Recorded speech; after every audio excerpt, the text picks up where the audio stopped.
বাংলাদেশে প্রথম skin care নিয়ে কাজ করেছেন এমন কে, এটাই হবে আপনাদের জন্য আজকে প্রথম ধাঁধা। সো আপনারা হচ্ছে যারা সঠিক উত্তর দিবেন লটারির মাধ্যমে আপনারা কিন্তু এই অনুষ্ঠানে আসবার সুযোগ পেয়ে যেতে পারেন।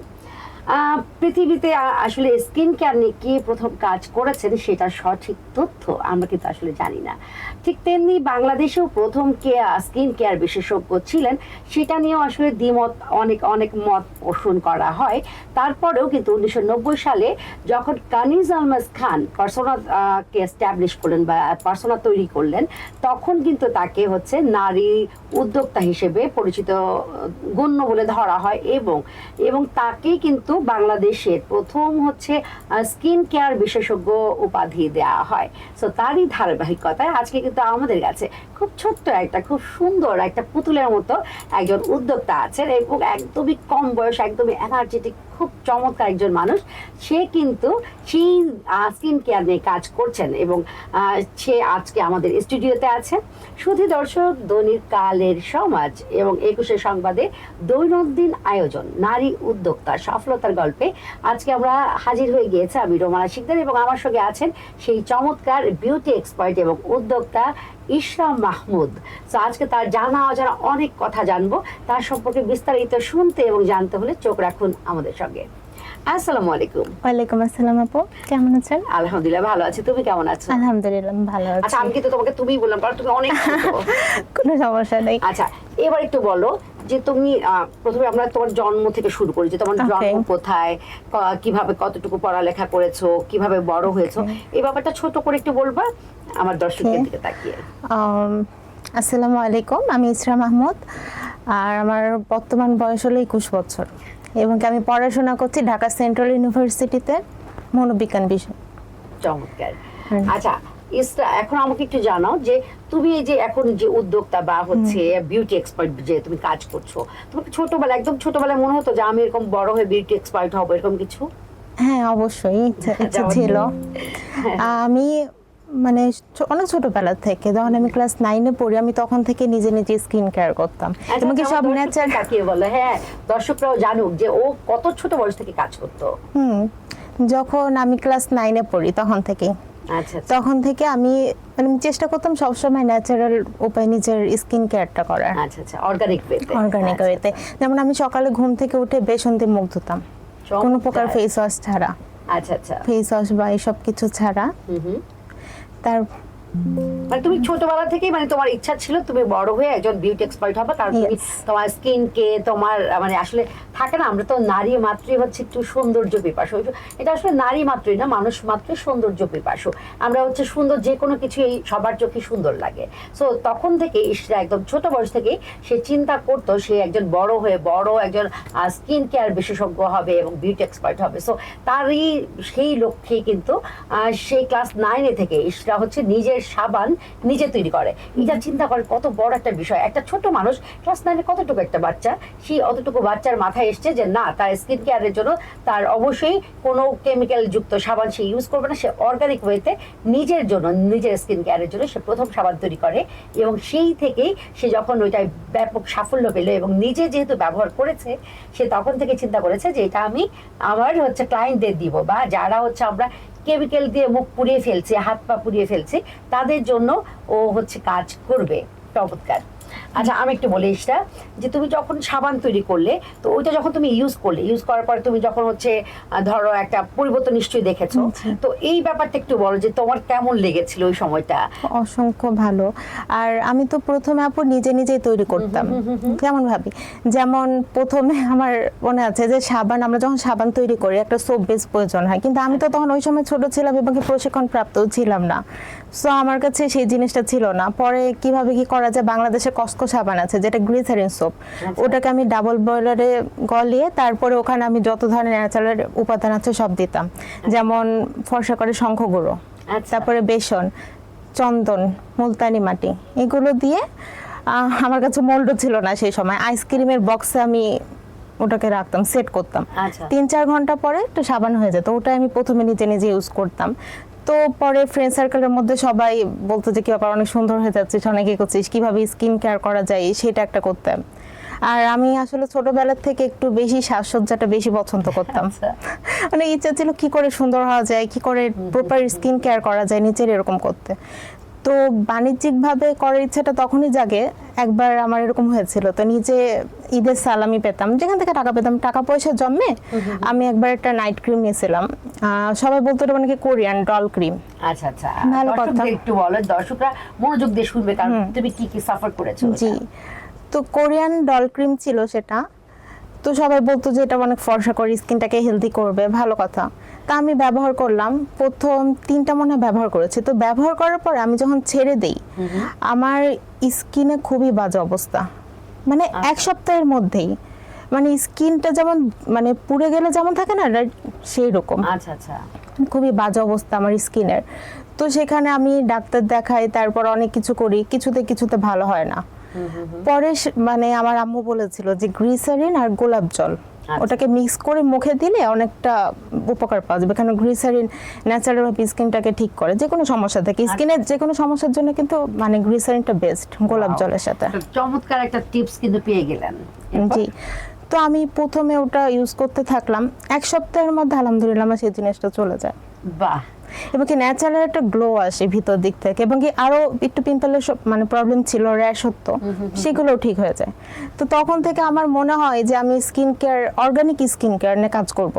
স্কিন কেয়ার আইটেমগুলো নিয়ে যেন বাংলাদেশে আমার মতন মানে অন্য কোনো নারীরা যেন এই ধরনের ভুল না করে, কারণ আমাদের দেশে এগুলো খুব এইভাবে প্রচার করা হয় অনেক বিশালভাবে, মানে এমন মার্কেটিং তারা ব্যাপকভাবে যে তারা মার্কেটিংটা করে যে Korean skin care product, Pakistani একবারই ফর্সা হয়ে যাবে চিরজীবনের 7 জন্য। দিনে, কিন্তু এগুলো আসলে খুবই খারাপ। আরেকবার আমার মনে আছে, একবার একটা নিউজে দেখেছিলাম যে চকবাজারের একটা সানস্ক্রিনের যেটা পিএইচ হলো 21-এর উপরে, আচ্ছা অথচ আমাদের ত্বকের নরমাল পিএইচটা থাকে 5, আচ্ছা, একদম ন্যাচারাল। আমরা আমাদের প্রত্যেকটা প্রোডাক্টের পিএইচ 5 পরীক্ষিত। মাশাআল্লাহ মাশাআল্লাহ, এটা কি বিএসটিআই থেকে অনুমোদিত তোমাদের? জি জি, মাশাআল্লাহ, খুবই চমৎকার একটা বিষয়। এতটুকু একটা মেয়ে, যেটা হচ্ছে ও হচ্ছে ইন্টারমিডিয়েটে পড়ছো, রাইট? না অনার্স ফার্স্ট Honours ইয়ার first year। মনোবিজ্ঞানে। আচ্ছা আচ্ছা, অনার্স ফার্স্ট ইয়ারে পড়ছে। এতটুকু একটা মেয়ে, তার মাথায় কিন্তু চলে এসেছে যে সে হচ্ছে আমাদের মতো যারা হচ্ছে ভুক্তভোগী, যারা হচ্ছে বাইরের পণ্য কিনে একদম নিজের ত্বককে শেষ করে ফেলেছে, তাদের জন্য শুধুমাত্র নিজে চিন্তা করেনি, সে কিন্তু তাদের সকলের চিন্তা করে বাণিজ্যিকভাবে বিএসটিআই এর অনুমোদিত সে হচ্ছে স্কিন কেয়ার প্রোডাক্ট তৈরি করছে। মাশাআল্লাহ, তাকে একদম প্রশংসা মানে না করেও পায়নি, এত ছোট বয়সে খুব চমৎকার একটা সিদ্ধান্ত নিয়েছে। আচ্ছা, এবার একটু জানতে চাই যে তুমি যখন হচ্ছে যে বিএসটিআই তে গেলা বা এরকম কিছু, তো তোমাকে যখন দেখেছে বা তুমি তো নিশ্চয়ই গিয়েছো, তখন বলেন যে এত মানে আপনি এত কিছু থাকতে কেন এটা করলেন, বা এত কম বয়সে কেন, এরকম কি কোনো প্রশ্ন উঠেছিল? হ্যাঁ বলেছিলেন, আমি আচ্ছা। এই উত্তরটাই দিয়েছি, কারণ আমি চাই যে বাংলাদেশের সমস্ত নারী স্কিন কেয়ার অর্গানিক উপায় অথেন্টিক ভাবে করুক। আচ্ছা। এরকম যেন আমি এবার রিসেন্ট মেলা দিলাম জান্নাতাপুর সাথে, বিএইচ বিজনেস ক্লাবের আচ্ছা, সাথে। তো সেখানে আমি একটা মানে কাজ করেছিলাম, সেখানে হলো আমাদের প্রত্যেকটা প্রোডাক্ট, হ্যাঁ আমি পরিমাণ অল্প করে দিয়েছিলাম যাতে সবাই ইউজ করতে পারে, দামটা একটু কমে রেখেছি, মাত্র 50 টাকা থেকে শুরু করেছিলাম আমি বাহ। এখানে।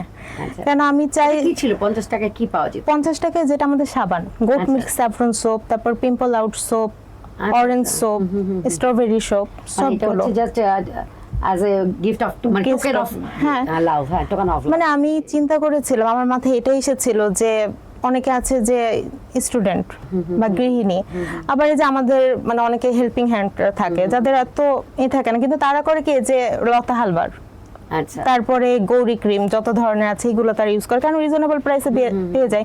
আর একটা জিনিস, আমরা অর্গানিক স্কিন কেয়ার এগুলো মেড করতে আসলে অনেক কস্টিং এর ব্যাপার, আচ্ছা যার কারণে প্রাইসটা একটু হাই হয়, কিন্তু তারা তো এই জিনিসটা বুঝবে তখন নিতে পারে না।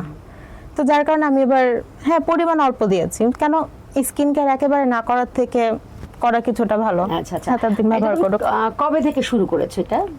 আসলে আমি তো অনেক আগের থেকেই কাজ করতাম, কিন্তু প্রফেশনাল ভাবে মানে অনলাইনে শুরু করেছিল 2025 সাল থেকে, আমার ইন্টারমিডিয়েট আচ্ছা, পাস করার পর। আচ্ছা আচ্ছা, চমৎকার। আচ্ছা, এবার একটু আরেকটু জানতে চাই, সেটা হচ্ছে যে তুমি কি প্রশিক্ষণ নিয়েছো কোথাও থেকে? জি। আচ্ছা আচ্ছা অপরাজিতা থেকে। আচ্ছা আচ্ছা, তার মানে Online হচ্ছে course। প্রশিক্ষণ ছাড়া কিন্তু কোনো কিছু সম্ভব না। আপনাকে কোনো বিষয়ে কাজ করতে হলে তার আদ্য প্রান্ত সবকিছু কিন্তু জানতে হবে। তার মানে হচ্ছে আপনি যে কোনো উদ্যোগ দিবেন, যে কোনো প্রোডাক্টের বা পণ্যের বা যা কিছুর, আপনার তার সম্পর্কে জানতে হবে, সেই সম্পর্কে আপনার হচ্ছে সম্পূর্ণ ধারণা থাকতে হবে, তাহলেই আপনি যে কোনো কাজ করতে পারবেন। আচ্ছা জান্নাত, আমি একটু বলি যে আমাদের মেয়েদের একটা মানে একটা সবসময় সমস্যা থাকে, একটা আইডেন্টিটি ক্রাইসিস থাকে যে আমাদের আসলে আমরা কে। ধরো তোমাকে এখন হয়তো তোমার বাবার নামে চিনে, বা তোমার অনেকে থাকে না যে অমুকের বোন তমুকের মেয়ে, কিন্তু তোমার কি মনে হয়েছে যে না সবাই আমাকে আমার নামে চিনুক, এরকম কি মনে হয়েছে? হ্যাঁ, এরকম এটা তো অবশ্যই আমার মনে হয়েছে, যার কারণে আমার এই মানে এটা উদ্যোক্তা হওয়ার। আর আমি কখনোই না আমি চাকরিটা পছন্দ করতাম না, যেটা সত্যি কথা।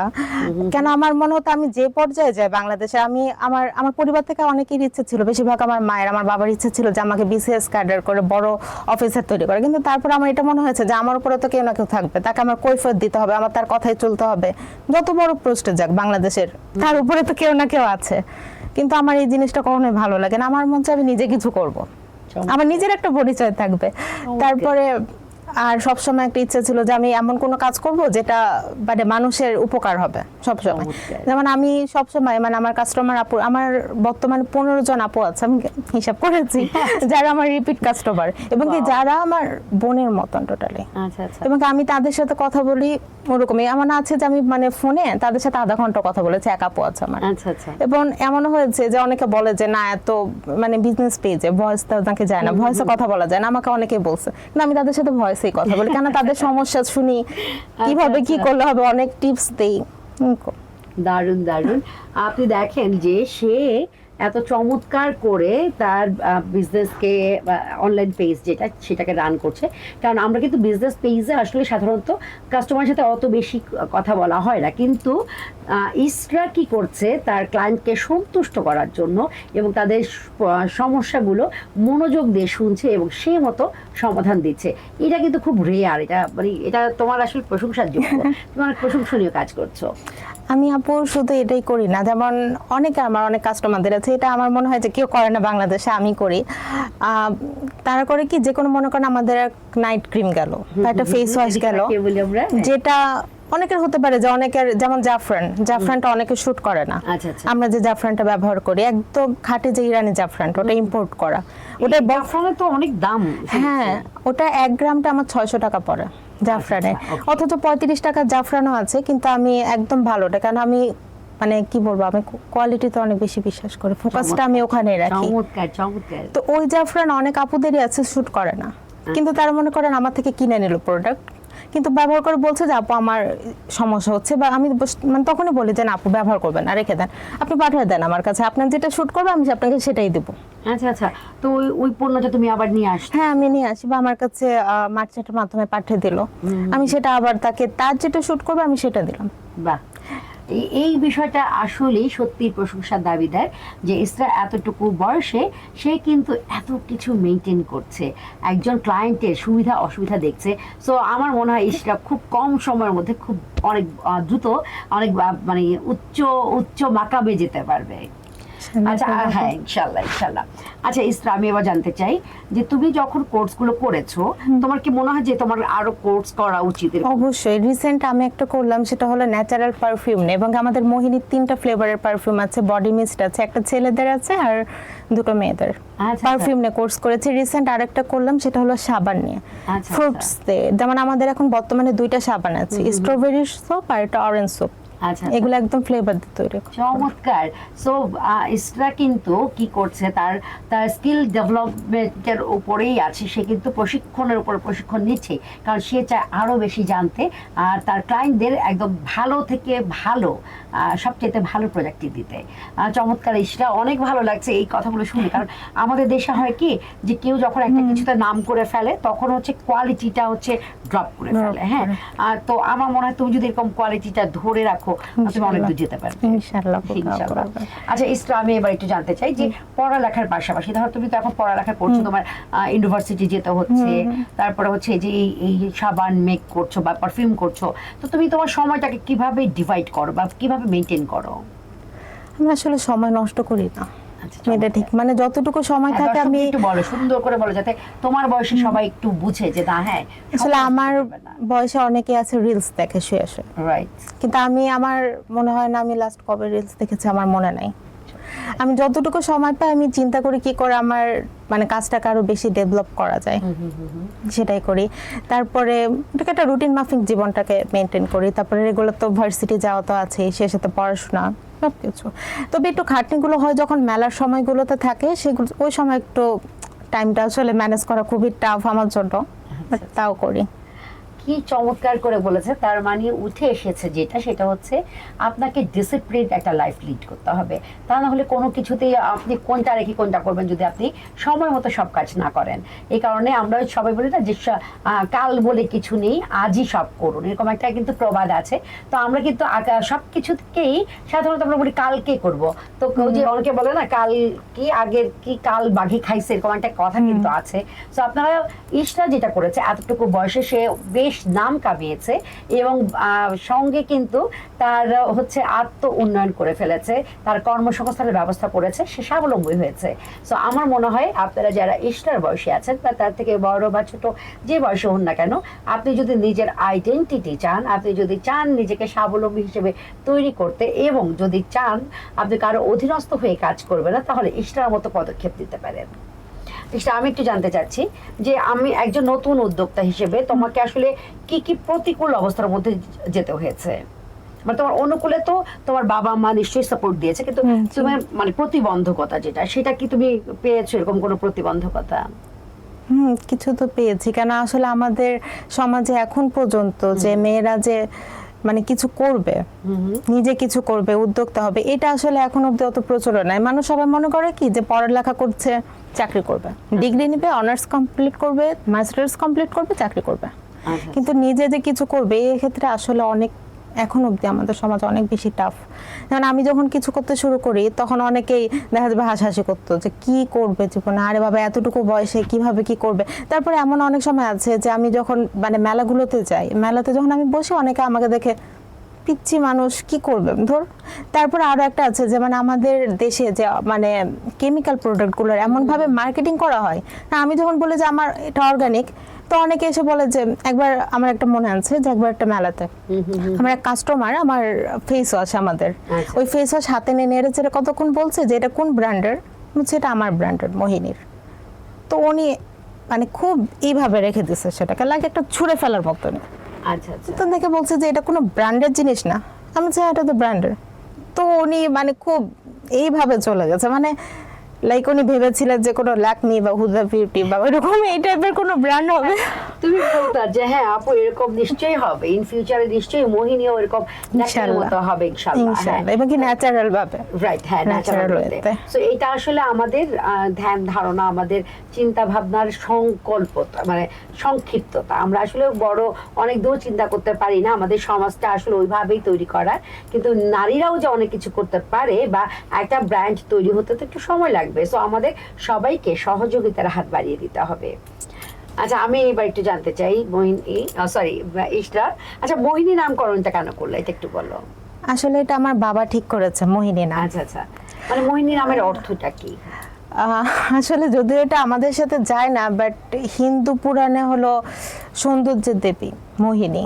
আচ্ছা আচ্ছা, তাকে ওই এরকম যেহেতু আমার স্কিন কেয়ার আইটেম বাট মানে বিউটি রিলেটেড, তো সেই ক্ষেত্রে একটা মোহিনী আর একটা ব্র্যান্ডিং এর জন্য মোহিনী নামটা খুবই সুন্দর।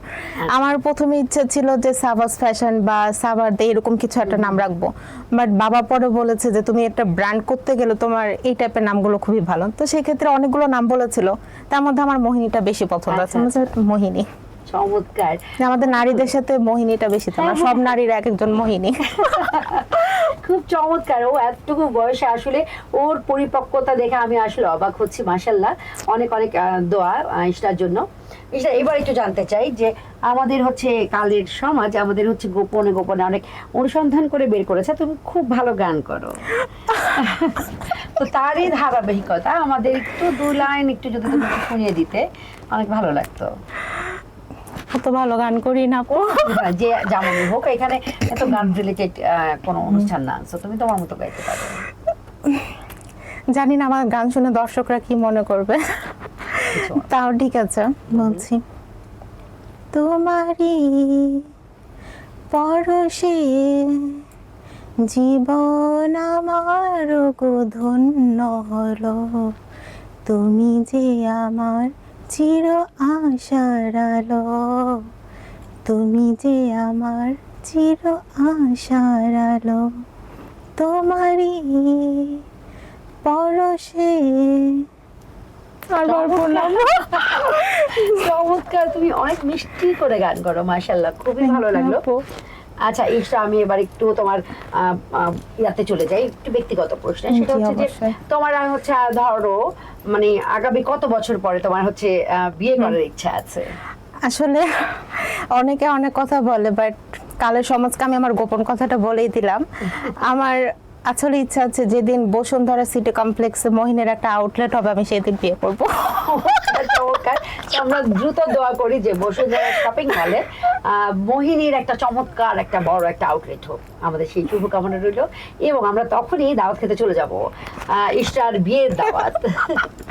আচ্ছা আমি এবার একটু তোমাকে, যেহেতু এই ব্যাপারটা তোমার জীবনে ঘটেনি, তারপর জি। একটু এটা জানতে চাচ্ছি। সেটা হচ্ছে যে ধরো বিয়ের পর তোমার হাজবেন্ড চাইলো না যে তুমি বিজনেসে থাকো বা উদ্যোক্তা জীবন কন্টিনিউ করো, তখন তুমি আসলে কি করবে? আমি এর জন্য তো প্রতিষ্ঠিত হতে যাচ্ছি, আমি এর জন্য চাই যে নিজের একটা পাকাপোক্ত একটা পরিস্থিতি মানে পরিচয় থাকুক আমার। আমি এর জন্য কেন বলি যে আমার বসুন্ধরা, এটা আমার স্বপ্ন, বসুন্ধরা সিটি কমপ্লেক্সে মোহিনীর একটা আউটলেট থাকবে। কেন আমি চাই মানে যে আমাকে বিয়ে করবে সে তো আমাকে দেখেই করবে, আমার পরিচয় কি।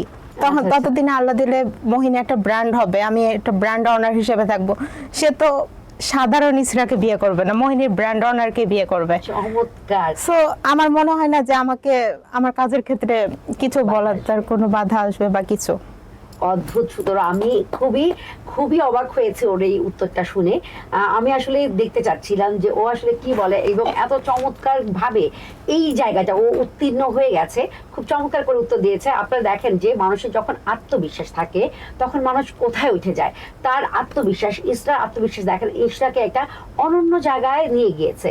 সে কিন্তু বলেছে যে মোহিনীর ব্র্যান্ড ওনার তাকে বিয়ে করতে যাবে। সো ততদিনে ইসরার কিন্তু একটা আইডেন্টিটি ক্রিয়েট হয়ে গেছে। মাশাল্লাহ মাশাল্লাহ, অনেক ভালো লাগলো। আচ্ছা ইসরা, এবার ঝটপট কয়েকটা উত্তর দাও। সেটা হচ্ছে আমাদের মুখে অনেকের যে তোমাদের বয়স থেকে মানে টিন বয়স থেকে আসলে ব্রণ ওঠে, সো ব্রণটা কেমন করে মানে কেন ওঠে বা এটা তাড়াতাড়ি কেমন করে রিমুভ করা যেতে পারে? আচ্ছা, ব্রণ উঠে অনেক কারণে, যেমন ফার্স্ট অনেকে পানি কম খায়। ওকে। আসলে অনেকে, আমি আমার কাস্টমার আপুদেরকে ওই কথাটাই বলি, অনেকে মনে করে যে উপর দিক থেকে ঘষা মাজা করছে। যেমন আমার এক কাস্টমার আপু আমাকে একবার বলছিল যে আপু আমার চুল পড়ে, আপনার হেয়ার অয়েল দিয়ে আমার কোনো কাজ হচ্ছে না। তা আমি পরে ওনার সাথে ফোনে কথা বলেছি, আমি বলছি আপু আপনি কি মানে কি করে, আপনার লাইফস্টাইল কেমন? তখন আমি বলছি আপনি রেগুলার কয় গ্লাস পানি খান? বলছে আপু আমার খুবই, আমার 1 লিটারও পানি খাওয়া না। আমি বলছি, সর্বনাশ, আপনি বেঁচে আছেন এটা অনেক, তো পানি কম খেয়ে। আমি বলছি আপু আপনি দৈনন্দিন কমপক্ষে 3-4 লিটার পানি খাবেন, ওকে। ঝাল ভাজা পোড়া এসব এই টাইপের কম খাবেন, ইনশাল্লাহ ঠিক হয়ে যাবে। তো ব্রণের ক্ষেত্রেটা এরকমই যে অনেকে পানিটা কম খেলে তখন ভিতর থেকে ব্রণ ওঠে। আর তাছাড়াও মানে ধুলাবালি বা অনেক সময় যে থাকে আমাদের ঢাকা শহর অনেক জায়গায় কিন্তু পানির অনেক প্রবলেম, পানি খারাপ থাকে, ওয়াশার পানিগুলো ভালো না, তো সেই ক্ষেত্রে ব্রণ হয় এরকম। আর টিনেজে এমনিতে একটু ব্রণ হয়, এটা একটা স্বাভাবিক। তো ব্রণটা রিমুভ হয় হলো কি করে? আমাদের মোহিনীর একটা সোপ আছে, পিম্পল আউট সোপ, যেটা একদম ন্যাচারাল, চারকোল, নিম, আচ্ছা। এখানে 2 ধরনের চন্দন আছে, সাদা চন্দন, লাল চন্দন, আর কস্তুরি হলুদ, আলু গুঁড়া, আর অনেক কিছু, অনেক ধরনের এসেন্সিয়াল অয়েল আছে, গ্রিন টি আছে, আচ্ছা, আচ্ছা। এগুলো। তো এছাড়াও যদি কিছু না পারে আমি বলবো নিম, একদম খাঁটি নিমের পাতা, আচ্ছা। নিমের পাতা পেস্ট করে তার সাথে গুঁড়ো হলুদ গুঁড়া দিলে, এবং কি হলুদটা যেন খাঁটি হতে হয়। আর আচ্ছা। তাছাড়া তা না করলেও শুধু নিমের পাতা পেস্ট করে মুখে লাগিয়ে রাখলে একদম ব্রণ চলে যাবে। চমৎকার। ব্রণ যাদের মানে এখন কিন্তু রাস্তাঘাটে বের হলে অসংখ্য মেয়েদের মুখে ব্রণ দেখা যায়। সো শুধুমাত্র মেয়েদের না, ছেলেদের মুখেও ব্রণ দেখা যায়। সো আমার মনে হয় যে আপনারা কিন্তু একদম সহজ উপায় বলে দিল ইশরা, সেটা হচ্ছে নিম পাতা। নিম পাতা বেটে আপনারা কিন্তু মুখে দিয়ে রাখতে পারেন, এবং এটার অনেক মানে গুণাগুণ কিন্তু আছে। আচ্ছা ইশরা, এবার একটু চট জলদি বলো যে অনেক সময় অনেকের গায়ে ছোপ ছোপ কালো দাগ হয়, হ্যাঁ, এইটা কেন হয় বা এটা কেমন করে কি করে রিমুভ করা যেতে পারে? আসলে কালো দাগ অনেক ক্ষেত্রে হয়, মানে প্রেগন্যান্সির পরে মেস্তা টাইপের মেস্তা আচ্ছা, থাকে, আচ্ছা। মেস্তার ক্ষেত্রে, বা দেখা যাবে যে অনেকের এমনি অনেকে ঘাড়ের পিছনে কালো দাগ থাকে অনেকেরই। তো এইটার এক্ষেত্রে আমাদের প্যাক আছে, মোহিনীর প্যাক আছে, যেটা 23 রকমের হার্বস দিয়ে তৈরি। চমৎকার। হ্যাঁ, আর আমাদের বডি ক্রিম আছে যেটা ঘাড় গলার কালো দাগ। এবং মজার বিষয় কি, আমি যখন এটা তৈরি করি বডি ক্রিমটা, তো আমি জানতাম যে এটা মনে হয় ফর্সা করবে শুধু, এই হবে। তো আমার ক্ষেত্রে আমার অনেকবার এমন হয়েছে যে আমার কাস্টমার আপুরে আমাকে রিভিউ দেয় যে আপু এটা না এটা করে। যেমন আমাদের যে ফেস ওয়াশ আছে, অর্গানিক ফেস ওয়াশ, সেটা হলো বিটরুট, মধু, গোলাপ আরো 6 ধরনের এসেন্সিয়াল অয়েল দিয়ে তৈরি। তো ভালো কথা, আমাদেরকে যখন ট্রেনার শিখেছে বলছে যে এটা 3 থেকে 4 শেড ফর্সা করবে, স্কিনের দাগ দূর করবে, এরকম।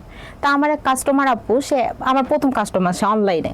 আচ্ছা। তো আপু এত পছন্দ করে, তাকে রিসেন্ট আমি আধা লিটারের বোতলে ফেস ওয়াশ দিয়েছি। মানে সে শুধু ব্যবহার করে না, তার বাচ্চাদের ব্যবহার করে, তার হাজবেন্ড, তার পরিবারের সবাই। তো ওই আপু আমাকে প্রথমে বলছে যে এটা গ্লাস স্কিন করে। বলছে বাহ। মানে আমার কাস্টমার আমাকে বলে দেয় যে আপু এটা করে, এটা করে। তো এই যে বডি ক্রিমটা আমাদের, তো এটা প্রথমে আপুই বলেছিল, ওনার মানে বাচ্চা হবার পরে ওনার ঘাড়ের পিছনে মানে খুব বাজেভাবে কালো মোটা করে দাগ হয়ে গেছিল। তো উনি তখন ওটা ইউজ করে বলছে যে বা আপু এটা আমার দাগ তো আস্তে আস্তে আলহামদুলিল্লাহ চলে গেছে। 2টা ব্যবহার করেছিল, চলে গেছে। আর ন্যাচারাল উপায় হলো শঙ্খ গুঁড়া, বেসন আর আলুর গুঁড়া। যদি আলুর গুঁড়া, আলুটাকে গুঁড়া করব কেমন করে? শুকিয়ে গুঁড়া করা যায়। দারুণ। আর তাছাড়া আলুর রস মুখে দিলে দাগ চলে যায়, মেস্তার দাগগুলো। মুলতানি মাটির সাথে আলুর রস দেয়। চমৎকার। আপনারা কিন্তু মনোযোগ দিয়ে কাগজ কলম নিয়ে বসে যান যে ইশতা যতগুলো টিপস দিচ্ছে চট জলদি যাতে লেখা হয়। আচ্ছা, আমি আর একটু বলি, আমাদের মুখে যেমন আমার মুখে অনেক ফ্রেকলস আছে, সো এইটাকে কিভাবে রিমুভ করা যায়? একনে টাইপের না, এই যে কালো কালো তিল, লাল তিল যেটা বলে, কালো তিল, শসার রস। আচ্ছা আচ্ছা, চমৎকার। অনেক কিছু জেনে ফেললাম চট জলদি। আচ্ছা ইশতা, আমরা একদম অনুষ্ঠানের শেষের দিকে শুধু একটু জানতে চাই যে তোমার পেজের নামটা কি? এটা একটু। মোহিনীতে আসলে কতগুলো আইটেম আছে? আসলে মোহিনী আমি যখন শুরু করি তখন মাত্র 5টা আইটেম ছিল। আমাদের হেয়ার অয়েল ছিল যেটা 35টা উপাদানতে তৈরি, এবং আমি ঢাকাতে সব আইটেম পাই না, আমাকে গ্রাম থেকে কালেক্ট করতে হয় ওগুলো উপাদানগুলোতে। এবং কি এছাড়া ওখানে 6 ধরনের মানে অয়েল আছে ওখানে, যেমন সরিষার তেল, বাদামের তেল, কাস্টার অয়েল, খাঁটি যে নারিকেল তেলটা সেটা আছে। তারপরে আমি ফেস ওয়াশ ছিল আমাদের। আস্তে আস্তে 5টা আইটেম, মানে শ্যাম্পু ছিল। এবং কি শ্যাম্পু আমি মানে অনেক কিছু করি কি ন্যাচারাল ওয়েতে। যেমন এই যে মানুষ মনে করে যে আমাদের শ্যাম্পুটা একটু পাতলা, এটা কিন্তু অনেকে কেমিক্যাল ব্যবহার করতে করতে আমাদের এমন একটা অবস্থা হচ্ছে, আমাকে মানুষ এটা দেখে বলে যে আপু আপনার, প্রথম আমার কাস্টমার এটা বলতো যে আপু মানে ব্যবহার না করে, আপু আপনার জিনিস ভালো না, কেন এটা পাতলা। আমি বলছি আমি ন্যাচারাল জিনিস আপু পাতলা হয়, কারণ এটা শ্যাম্পুটা পুরোটা রিঠার তৈরি। রিঠা কিন্তু চুল পরিষ্কার করে একদম ভিতর থেকে। আমাদের মা দাদির আগে রিঠাটাকে ভিজে রেখে, অনেকে আছে গ্রামের মানুষ এখন পর্যন্ত তার খোল, তারপর রিঠা, এগুলো ভিজে চুল দিত, এবং চুল একদম ক্লিন করতো, সিল্কি শাইনি করতো। তারা কিন্তু শ্যাম্পু ব্যবহার করতো না। দারুণ। আমি নিজেই কিন্তু অনেক কিছু জেনে যাচ্ছি যে আমার চুলে যত্ন আমি অবশ্যই এখন থেকে হচ্ছে ইশতাকে অবশ্যই মোহিনীতে আমি চলে যাব, এবং যা যা দরকার আমি মোহিনী থেকে নিয়ে নিব। সো আমারও মনে হয় দর্শক, আপনারা যারা অর্গানিক একদম এত সুন্দর একটা মানুষের হাতের তৈরি জিনিস আপনারা যারা পেতে চান, আপনারা কিন্তু অবশ্যই মোহিনী। আচ্ছা, মোহিনী কি বাংলাতে নাকি ইংলিশে লেখা? 2 ভাবে লেখা, প্রথমে ইংলিশ তারপর বাংলায়। হ্যাঁ, 2 ভাবে লেখা আছে। সো আপনারা সার্চ করলে খুব দ্রুতই পেয়ে যাবেন, বা আপনাদের কোনো কিছু অনুসন্ধান করতে চাইলে বা কোনো কিছু জানতে চাইলে আপনারা আমাদের কাছে যোগাযোগ করতে পারেন। আচ্ছা ইশতা, একদম শেষে সেটা হচ্ছে যে আমাদের এখনকার বর্তমান যে ইশতা, তুমি এখন যে অবস্থানে আছো, আগামী 5 বছর পরে তোমাকে আসলে কোন জায়গায় দেখতে চাও, কিভাবে দেখতে চাও? তাকে বলো। অবশ্যই আমার ইনশাআল্লাহ আমি 5 বছরে চাই যে বাংলাদেশে মোহিনীর অন্তত 2-3টা আউটলেট থাকবে। আর তার আগে, সবার আগে যেটা আমার স্বপ্ন, বসুন্ধরা সিটি কমপ্লেক্সে মোহিনীর একটা আউটলেট থাকবে। আচ্ছা, আমি এভাবে একটা, এবং কি মোহিনী মানে আমি চাই যে সারা বাংলাদেশের এই একটা মানে অথেন্টিক অর্গানিক স্কিন কেয়ার হিসেবে মোহিনী যেন মানে ব্র্যান্ড হিসেবে মোহিনী একটা সার্টিফিকেট পাবে, এরকমই আমাকে সবাই এক নামে চিনবে। চমৎকার। মোহিনীর ইশরা বা ইশরার মোহিনী, আপনার যেভাবেই হোক, বা মোহিনী কি চিনেন, ইশরার নামটাই না হয় মোহিনী হয়ে যায়, কারণ আসলে ইশরা তো মোহিনী, কারণ মোহিনী হচ্ছে সৌন্দর্যের দেবী হিন্দু শাস্ত্র মতে।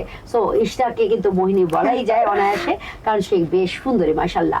সো দর্শক, আপনারা যারা হচ্ছে মোহিনী বা ইশরার অর্গানিক পণ্য নিতে চান, এখানে আপনি শ্যাম্পু থেকে শুরু করে সাবান এবং হচ্ছে পারফিউম পাচ্ছেন। হ্যাঁ, ইদানিং ওরা পারফিউম করছে। সো আপনারা যারা এই অর্গানিক এই পণ্যগুলো পেতে চান, আপনারা কিন্তু মোহিনী পেজে অবশ্যই নক দিবেন।